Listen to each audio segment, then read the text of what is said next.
Today we are going over the things you should do if you are bored of FIFA 23 career mode. We have reached that part of the game's cycle where career mode may be boring for many of you. Maybe you might have stopped playing this game back in November last year, but today I'm going to be providing some tips to try and make career mode fun again to last you until the end of this cycle. There's only a few months to go, so we're almost at the finish line. If you do enjoy the video, please leave a like for me and make sure you subscribe for more FIFA 23 career mode tips. So the first tip today is the financial takeover challenge. This is a popular idea where you pick a club and then you inject them with as much cash as possible, and then you sign players and you try and take the club to the top. This is like when a rich overseas billionaire comes, buys your club, and then all of a sudden you've got Mbappe playing for the team, earning $5 million a week. This can be a fun save if you pick a smaller club in a lower division and you try and work your way up with that. But it could also be boring for some people because once you sign the best players and you keep winning the games, what else is there to do? Now, you don't have to go and inject the club with $1 billion or pounds. You can also inject them with less, which could make it a little bit harder to sign all the best players in the first season. Just check the settings here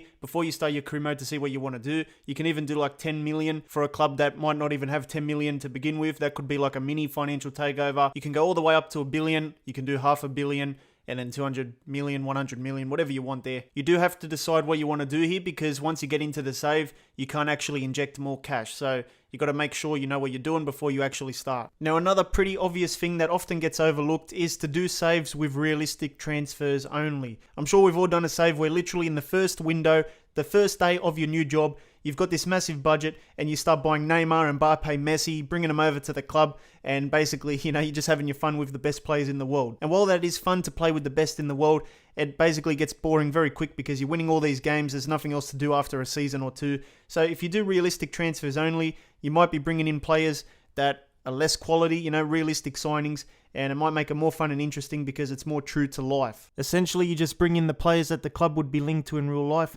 Sometimes realism in transfers makes a save more interesting and fun. My next suggestion is going to be doing a save with your favorite team. You'll be surprised how many people do career mode each year but never use their own team, the club that they support. You don't find it boring when you have an emotional interest in the club that you're actually managing. This is literally the first career mode I do every year, the Manchester United career mode, and that gets me invested into the game because, I care about United, so I'm always going to be enjoying the career mode a bit more when it's actually the club I support. And I would recommend it if you haven't done one already with your favorite club. You might as well do one now, and maybe you won't be as bored as before. You might be bored of playing career mode because you're using a loose negotiation strictness.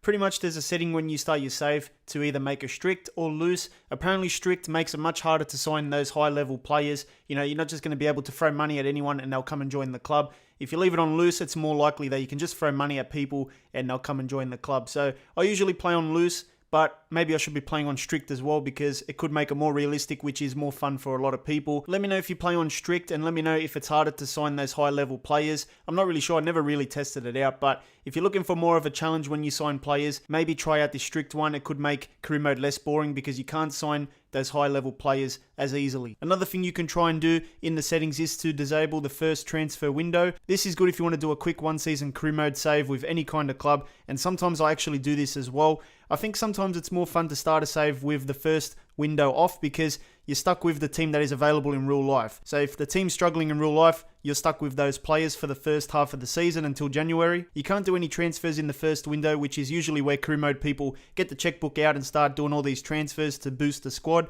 You have to stick with what you have until January, and then if you want to do something after that, that is up to you. You can sort of make it more realistic and fun if you disable the first transfer window because other clubs can't sign players as well. So the first few months of a career mode season will be with all the current teams in real life, which is actually more realistic. It could be more fun. I know it's not the biggest tip in the world, but you could try it out here in the pre-career settings. Just go to the transfer window. You can disable it or enable it. If you disable it, that means that you'll have the current and realistic squads until January, which some people might like. Next up, let's talk about the Youth Academy career mode save. This one is a popular one, I think, for career mode players. I've seen it around on YouTube and stuff.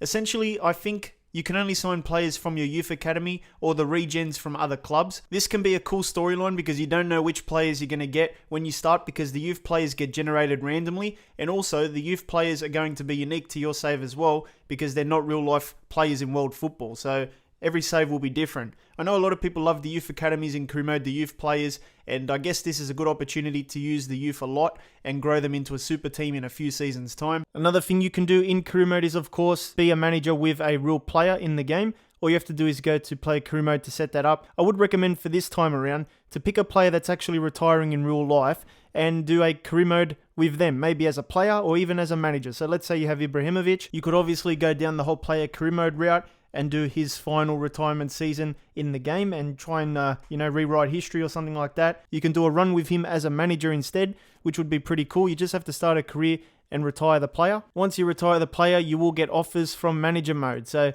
that's how Ibrahimovic will become a manager. Obviously, he's retiring in real life, so it would be cool to see him maybe managing. And I guess this will be his last appearance in a FIFA game or EA game.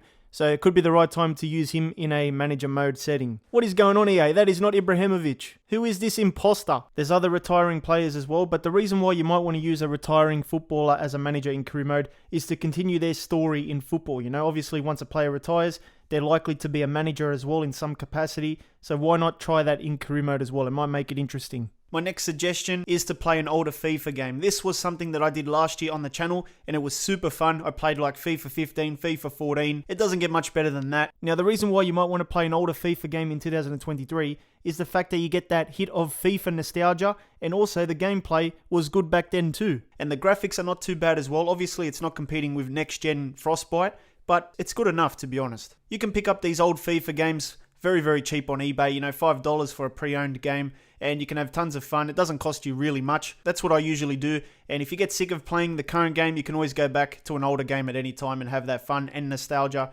because they never get old. It just never gets tiring to play that gameplay. It's always addictive. This could be the perfect time to play The Journey. Some people never played The Journey. It came out a couple years ago now, so it's been a couple years. You might have never played it, or you might want to revisit it now because you might have forgot about it.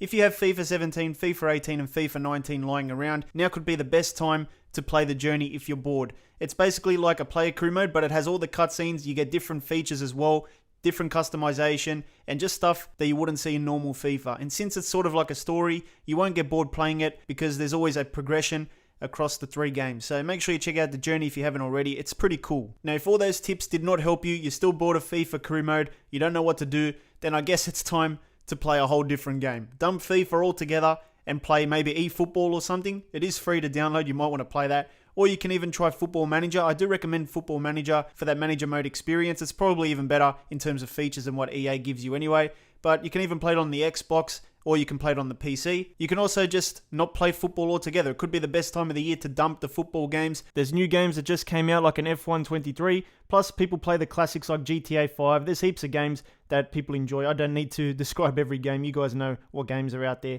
So this is the perfect time, I reckon, to dump FIFA. The next few months, enjoy something else and then come back in September, October.